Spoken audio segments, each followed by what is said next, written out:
For weeks, he's been the front-runner in France's presidential race. Now Conservative candidate Francois Fillon is fighting to stay in it. A French newspaper's published new allegations that Fillon paid his wife Penelope for a fake job as his parliamentary assistant and employed his children to do legal work for which they weren't fully qualified. In all, $1 million of public money. Fillon says he's the victim of a smear campaign by left-wing rivals and accused the socialist government of trying to topple him. I chose to be a candidate in the presidential election, and when you make that choice, you can't complain about the violence of the attacks. You have to accept them and face them as part of our democratic system. One thing I can tell you is that I will face them to the end. I will be a candidate in this election. French politicians in Parliament reacted to the growing scandal. All the candidates are being screened, and today is the hour of Francois Fillon, and tomorrow it will be the hour of Mr. Macron and Mrs. Le Pen and Mr. Mélenchon.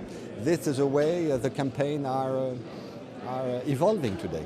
It's not the good behavior for a man running for the presidential election who have the first duty to respect the institution of the same republic.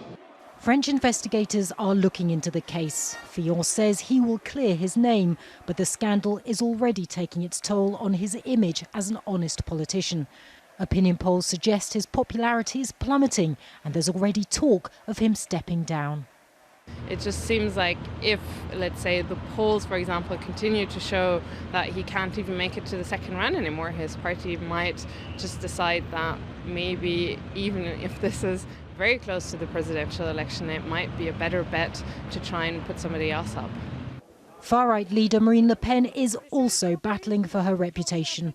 A European MP, she's accused of using nearly $350,000 of EU parliamentary money to pay her political party staff in France. Like Fillon, she blames a dirty tricks campaign. Until now, opinion polls show the Conservative candidate Francois Fillon meeting Marine Le Pen of the far right in the second and final round of the presidential election.